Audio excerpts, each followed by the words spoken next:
Those lines that you see, some of those lines were there pre-independence. What? Those lines that you see were there before 1960. Oh, absolutely. We were still using them. Oh, yes. What?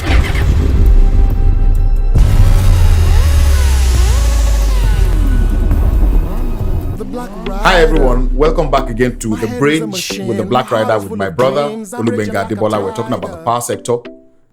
We'll talk about the power sector for another segment, and then the last segment of the day we'll be talking about motorcycle adventure. Interestingly, I have never really understood it in this sense. Like you broke it down for me. You took me to school now.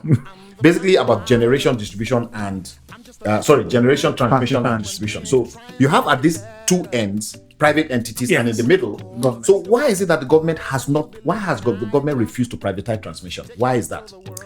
Well, I mean, it's for reasons best known to itself. Right now, there's a very, very strong campaign for, if not full privatization, at least parts of the transmission should be privatized. And it's largely because privatization enables liquidity. It enables liquidity, enables skills, skills that only the private sector can muster. It enables that to happen within the sector as well. And I remember a conversation we were having with you when someone was saying, why did someone go to another country, an African country, to go and meet them and talk about it? Other African countries have solved the problem. They have? Oh, yeah. Egypt has solved electricity problems. Niger has solved the problem. No, hold on a second. How has Niger? But Niger gets power from us. Yes, absolutely. So how have they solved it? They get power from us based on a treaty that precedes us. When you say precedes us, River Niger flows through 9 African countries. Okay. It flows through Nigeria before it gets to Nigeria. So the treaty states that if the country that is after that river dams for hydropower, it needs to supply the one that doesn't dam. Okay. So it is based on a treaty. So why did we stop when at some point the electricity to Nigeria was cut off? Yes. Are you saying that was by virtue of the violent change in government? True. So yes. So how does that affect the treaty? It doesn't. It's just that it was something that was done without due consultation. Because actually, there's the people who are the brains of the sector have narrowed down the distribution arm of power to what they call ATC and C. That the only problem you need to do is to solve ATC and C, which is called aggregate, technical, commercial, and collection losses.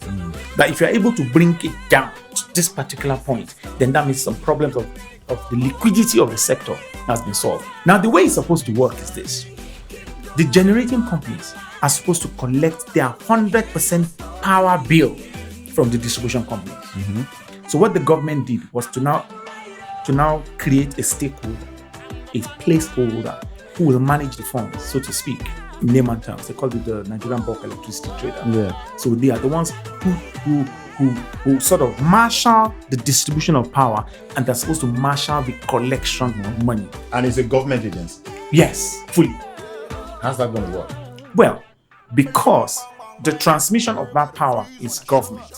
So the person that wields the transmission and the distribution to distribution company, or the wheeling, what they call wheeling, WHEELING, wheeling through the distribution company, is able to say, I've given you this, I've given you this, I've given you this. And what happens is that they have what they call metering points. They meter the power. So it's not as if we go there and be arguing and say how much did you take. It's metered. So they meter the power to the distribution companies. They now say, I've given you so megawatts. Give me the money. It's basically like a petrol. So basically, once they've metered to the distributor, yes, whether he sells or he has made collections or not, he needs to pay. How is that my problem? Okay, I've given you the power. Okay, fine.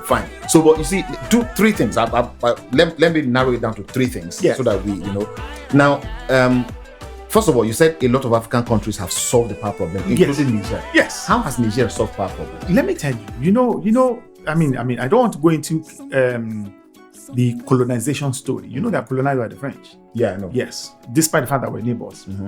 So I was referring to the ATC and C, the aggregate, technical, collection. So aggregate, technical means your equipment may not be 100%. So some power may be lost on your equipment. Yes. That's technical. Commercial is, are you able to actually tell me how much is due me because of this power going commercial.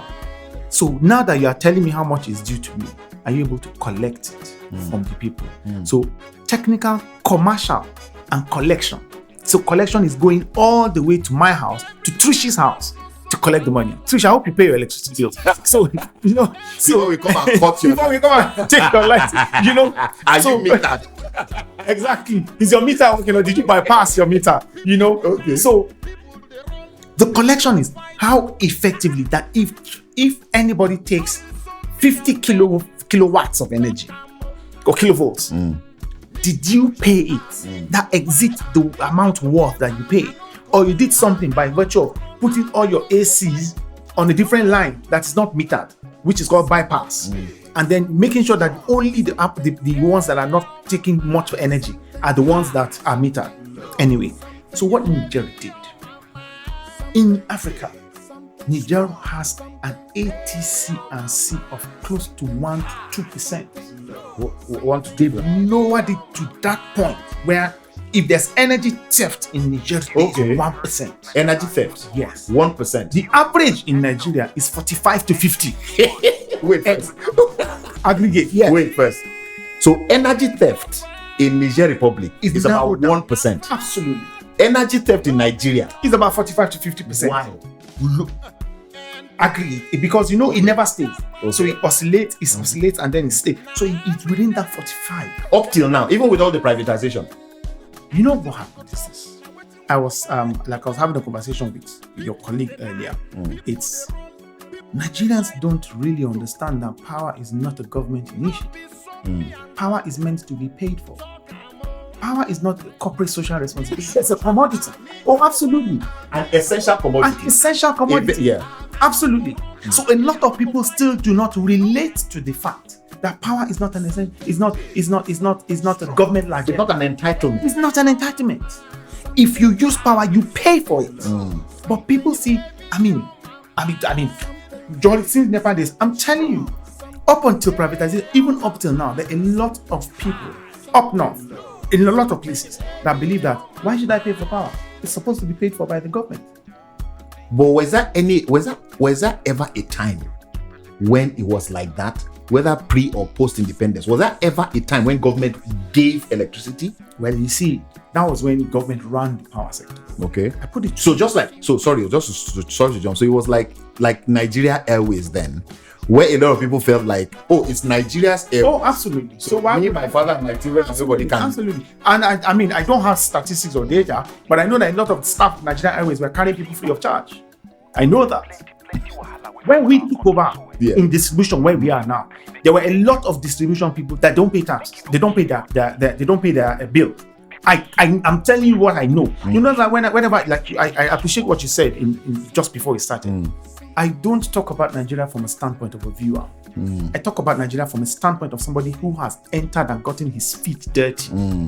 I'm telling you, when we took over the distribution company, there were a lot of staff, our staff, that were not paying their bills. Until we woke up one day and said, because it was something they inherited. Yeah. During the NEPA days, the MDs of NEPA and all those staff were not paying their bills. They were not paying their bills. It was pushed to government. Trish has something to say. You say Trish what? I like what you're saying, but I beg to differ in a way, because you're talking from a stakeholder's point of view. What are you differing with? What are you differing on? Energy theft in Nigeria. Okay. Energy theft in Nigeria will continue because of the minimum wage. Minimum wage is 30,000 naira. Buying power of the people is low. That's a completely different conversation. Do you still petrol now that is 600? Do you still petrol? Do you still it now from feeling? Despite the fact that you're on 30,000. If people say, No. Wait, before you go. Wait, no, Trish. you steal it. Wait. How will you steal it? How will you steal petrol? You might end up being lynched on the street of Lagos. Without using petrol. Because a lot of people I know actually bypass their ACs. The reason they do that is because the infrastructure leads it right into your house. That's why a lot of the meters now are pole mounted. It's actually a law. You can't reach it. You mount your pole. They still get to it. Okay. They still get to it. Oh, of course, they're waves. They still get to it. But gifted in when they Nigeria. catch you, you pay much more than you'll have paid over a year. Okay. That's the bill. That's the penalty. And they will catch you because a lot of the meters are AMI compliant. They can read them from the head office. Oh yes. They will never tell you. Yes. They'll come to your house. They just climb upstairs. They come to the pole. They see it and they drop your wire. So they can read those. Oh yes. They're AMI compliant. So right now we have another player in the sector called the Nigerian Electricity Regulatory Commission. They are the regulator. They are the police of the sector. They are making sure that distribution companies fall in line, and then they are saying your meters must be AMI compliant. In fact, right now what they're doing is that they're setting up infrastructure where the distribution companies, they can see the meters of your customers they themselves. Oh, absolutely. A lot of those meters have sinkers. You know what? This we have to. Gbenga, I don't know. Gbenga lives in Abuja. I'm going to make sure you come back for this conversation to continue because I want to finish. No problem. You will write down. Don't worry. You will write down. But before we go on this episode, Gbenga, which we're going to have, honestly, this conversation, this is probably one of my most exciting episodes. My past ever like this. Yes. You know, this is fantastic information. I'm telling you, this is mind blowing for me. But before we go tonight, because I still want us to have like a few minutes to talk about motorcycles, what do we need to do? Because look, without electricity, industries will suffer. Yes. Private homes will suffer. Yes. Education institutions everybody will suffer. Hospitals will suffer. How do we get to a point of energy sufficiency? Without generators, inverters, solar power? How do we get to that point? Or even with, for instance, must it be a combination where there's solar and how do we get to that point? Okay, so I'm going to try and see how to round this up in a very informative manner.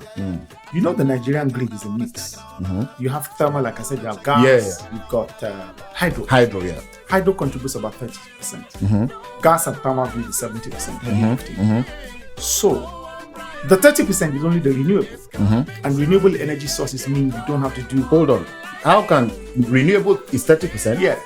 But hydro, you said hydro provides about 30%. Absolutely. Then thermal and gas, about 70%. 70. So where does renewable come in here? Hydro is renewable. Oh, hydro is okay. Yes, hydro is renewable. Okay. So the renewable that has not been able to enter into the grid is solar, because the grid hasn't. I think just like we're talking about infrastructure, the grid hasn't been supported to the way where it can take a mix match. Wind, if you like, solar, and quite a number of other. So the only mix it takes now is hydro and thermal. That's the nature of the grid. And let me even tell people that they don't know it. When you've heard of this conversation many times. The grid has collapsed. Yeah, I mean like a million times. The grid is a wire. Okay, those are the wires. Oh yes. So because I was even going to ask, what is the grid? So that is the grid. That is the So grid. the grid are just the cabling. Yes, the wires. cabling and those sources. So what does its collapse mean? When they say grid has collapsed, Now, what does it mean? I mean, I'm not an engineer, but right now, if you on the grid, you have what we call it's balanced on 50 hertz. It can't go beyond 50. If it goes beyond 50, it normally indicates. Have you heard of this load rejection by this? That they say load rejection. The distribution company are rejecting load. So when there's inequality within the system, within those wires and those substances, when there is more power generated than it can carry. If they don't balance it by asking you, the generator, to drop your load, the grid will collapse.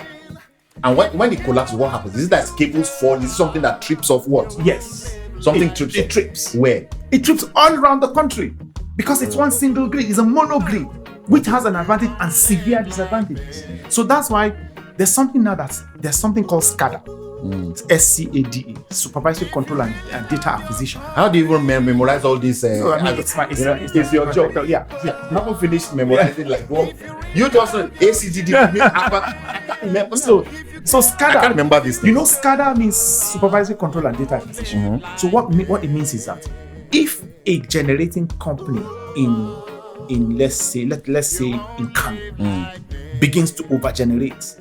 And that means, and the system is able to show all developed countries. You have to have it. It's just like when you talk about security. Security is another that is very close to my heart. Even when we talk about CCTV, What CCTV when you don't have a database, you don't have a situation rule. What's your CCTV going to do? You know how many times they try to stop recording stuff now? That's all it's going to do. When you don't have a system that it's not connected to the cloud, you can't look at it, you can't in real time. Let me tell you something again. Just quick digressing again. Let me tell you something. Traffic lights, they are the most useless things we've imported from abroad. They are not real time. What are you talking about?